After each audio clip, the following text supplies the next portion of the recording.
दोस्तों, नदी नदी आपने बहुत सारे देखे होंगे। जब भी हम कहीं ट्रैवल करते हैं या कहीं आते जाते हैं तो नदी हमें आसानी से दिख जाता है।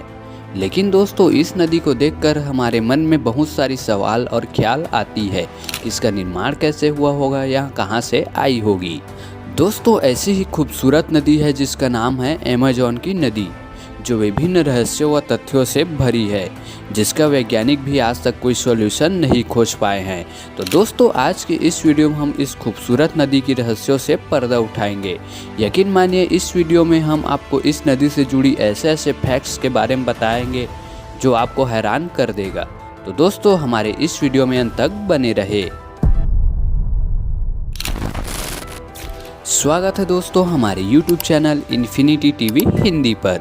दोस्तों, आगे बढ़ने से पहले अगर आप भी साइंस एंड फैक्ट से रिलेटेड ऐसे वीडियो में रुचि रखते हैं तो हमारे चैनल को ज़रूर सब्सक्राइब करें। दोस्तों, चलते हैं हमारे टॉपिक पर।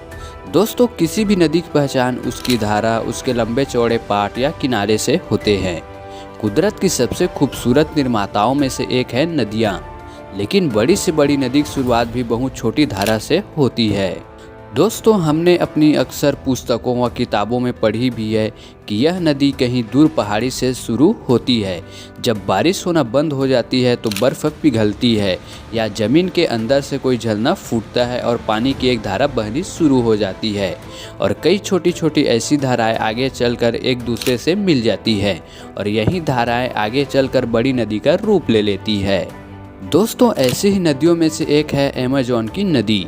कई बड़ी नदियों की उत्पत्ति को लेकर आज भी मतभेद है, जैसे कि दुनिया की सबसे बड़ी नदी अमेज़न को ही ले लीजिए। इसकी लंबाई करीब 6000 से 7000 किलोमीटर तक मानी जाती है। इसे दुनिया की सबसे लंबी और सबसे बड़ी नदी मानी जाती है। दोस्तों, अमेज़न नदी की घाटी दक्षिण अमेरिका के 8 देशों में फैली हुई है, जिसमें Brazil, Bolivia, Peru, Ecuador, Colombia, Venezuela, Guyana, Suriname के अलावा फ्रेंच गुयाना तक अमेज़न की धारा बहती है। दोस्तों, हमने वीडियो की शुरुआत में बताया था कि किसी भी नदी का उद्गम अक्सर पहाड़ों से होता है, लेकिन दोस्तों अमेज़न नदी इन सबसे अलग है। अमेज़न नदी की धारा कहाँ से शुरू होती है, इस पर अब तक एक राय नहीं बन सकी है। पिछली एक सदी से अमेज़न के उद्गम को चिन्हित करने की कोशिश हो रही है, लेकिन आज तक वैज्ञानिक इसमें असफल ही रहे हैं। दोस्तों, ईयर 77 में भूगोलविद फादर सैमुअल फिश ने एक नक्शा छपवाया। इसमें अमेज़न का उद्गम लॉरीकोचा झील को बताया गया, जो अमेज़न की सहायक नदी मारानान का स्टार्टिंग पॉइंट है। ये ठिकाना पेरू में है। दोस्तों, फ्रिश का मानना था कि मारानान नदी में अमेज़न की सहायक नदियों के मुकाबले सबसे ज़्यादा पानी रहता है, लेकिन 20वीं सदी की शुरुआत में कुछ खोजों में ऐसे पाया गया कि अमेज़न की शुरुआत पेरू की एपुरीमेक नदी की शुरुआत से होती है, लेकिन इस पर भी आम राय नहीं बन सकी। इस सहायक नदी के उद्गम को लेकर ही मतभेद हो गए। किसी ने पेरू की विलाफ्रो झील को एपुरीमेक का उद्गम माना तो किसी ने माउंट हुगारा को। फिर दोस्तों, ईयर 1960 के दशक में पेरू के भूगोलविद कार्लोस पेना हेरारा डेल एगुइला ने दावा किया कि पेरू की नेवादो मिस्मी नाम की जगह एपुरीमेक नदी की शुरुआती जगह है और यहीं से अमेज़न का उद्गम माना जाना चाहिए। दोस्तों, आज की तारीख में ज़्यादातर लोग इसे ही अमेज़न की शुरुआत की जगह मानते हैं। दोस्तों, इसके बाद आता है ईयर 2040 में खोजकर्ता जेम्स कांटोस ने दावा किया कि पेरू की मांतारो नदी का अमेज़न की उत्पत्ति की जगह माना जाना चाहिए। जेम्स ने जीपीएस की मदद से एपुरीमेक और मांतारो दोनों की लंबाई चौड़ाई कई बार नापी। वैसे सिर्फ अमेज़न नदी ही ऐसी नहीं है जिसका शुरुआत को लेकर गलतफहमी है। दोस्तों, दुनिया की सबसे बड़ी नदियों में से एक अफ्रीका की नील नदी की शुरुआत कहाँ से होती है, इस पर भी आम राय नहीं बन सकी है। यहाँ तक कि ब्रिटेन की टेम्स नदी की शुरुआत पर भी मतभेद है। दोस्तों, अमेज़न की नदी से जुड़े फैक्ट्स यही नहीं रुकते। दुनिया में सबसे बड़ी लंबी नदी नील नदी है, लेकिन ताज़े पानी की बात करें तो अमेज़न नदी दुनिया में नाम लिया जाता है। दोस्तों, दुनिया की सबसे लंबी नदी अमेज़न नदी कुल 9 देशों से होकर गुजरती है और इसकी कुल लंबाई 6 से 7000 किलोमीटर से भी ज़्यादा है। फिर भी नदी को लेकर एक अजीबोगरीब बात यह है जो आपको चौंका देगी। सामान्यतः इतनी बड़ी नदी होने और 6000 से भी ज़्यादा लंबाई होने पर इसमें पुल या कोई ब्रिज अवश्य होना चाहिए, लेकिन दोस्तों ऐसा कुछ भी नहीं है। इसमें अभी तक एक भी कोई पुल या ब्रिज नहीं बनाया गया है। इससे इसकी विशालता का अंदाज़ा लगा सकते हैं कि इस पर कोई भी पुल नहीं बनाया गया है। दोस्तों अमेज़न नदी अपने ताज़े पानी और वॉल्यूम की वजह से जानी जाती है। नदी न जाने कितने जलीय जीवों का घर है और इसमें डॉल्फिन की भी अच्छी संख्या पाई जाती है। दक्षिणी अमेरिका के 40% हिस्से को इस नदी ने घेर रखा है। नदी Brazil, Bolivia, Peru, Ecuador, Colombia, Venezuela, Guyana, French Guiana और सूरीनाम जैसे देशों से गुजरती हुई जाती है। फिर भी इस पर कभी भी कोई पुल की ज़रूरत नहीं पड़ी।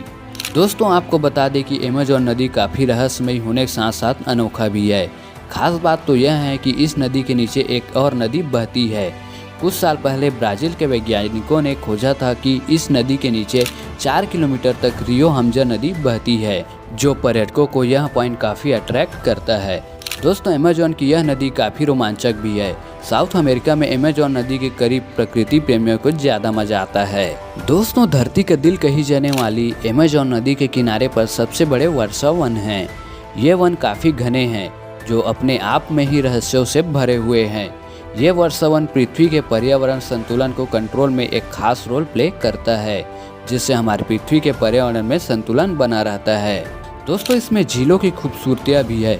अमेज़न नदी करीब लाखों वर्ष पहले एक विपरीत दिशा में प्रशांत महासागर की ओर बहा करती थी, लेकिन आज यह नदी अटलांटिक महासागर में मिलती है।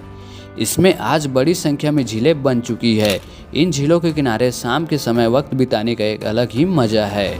दोस्तों अमेज़न नदी पर कई दुर्लभ प्रजाति के जीव जंतु भी है, जो हमें सिर्फ अमेज़न के जंगल में ही देखने को मिलते हैं। दोस्तों दुर्लभ जीवों को देखने के लिए यह जगह बेस्ट है। अमेज़न नदी में करीब 30% भाग पर वनस्पतियों और जीवों का कब्जा है, जिनमें करीब वर्षा वन फ्लोरा या जिसे सामान्य भाषा में पौधे या वनस्पति भी कहते हैं, इसकी करीब 40,000 से अधिक प्रजातियां हैं। यहाँ दुर्लभ प्रजाति के मछली भी है। करीब 2000 से अधिक प्रजातियां विभिन्न प्रकार की मछलियों की है। दोस्तों अगर आप इस अमेज़न नदी की खूबसूरती का दीदार करना चाहते हैं तो आपकी ये इच्छा भी पूरी हो सकती है। अमेज़न नदी की यात्रा बहुत ही आकर्षक लगती है, क्योंकि इस नदी में पुल न होने के कारण नाव का ही सहारा लेना पड़ता है। हालांकि अमेज़न की सहायक करीब 1100 नदियों में शामिल रियो नेग्रो पर 2010 में एक पुल का निर्माण हुआ है। यह सहायक नदी पर बना पहला पुल भी है। दोस्तों यहाँ टूरिस्ट सनसेट का मजा लेने भी आते हैं। अमेज़न नदी की खूबसूरती को निहारने के लिए दुनिया भर से बड़ी संख्या में पर्यटक आते हैं। यहाँ पर सनसेट के समय नदी का पानी बेहद खूबसूरत लगता है। नदी के एक बड़े हिस्से पर टूरिस्ट के ठहरने और खाने के लिए स्थानीय स्तर पर खास व्यवस्थाएं भी है। दोस्तों इस प्रकार आप भी इस नदी का सैर कर सकते हैं और अपनी जीवन को रोमांचक से भर सकते हैं। तो दोस्तों अमेज़न की इस खास सीरीज़ में इतना ही। आपको यह रोमांचित करने वाली अमेज़न की नदी कैसी लगी आप हमें ज़रूर बताइएगा। साथ ही वीडियो अच्छी लगे तो लाइक एंड अपने दोस्तों को शेयर जरूर करें। व दोस्तों साइंस एंड फैक्ट से रिलेटेड ऐसे और वीडियो देखने के लिए हमारे YouTube channel infinity TV Hindi को सब्सक्राइब भी कर सकते हैं। तो मिलते हैं दोस्तों नेक्स्ट वीडियो में, तब तक के लिए जय हिंद, वंदे मातरम।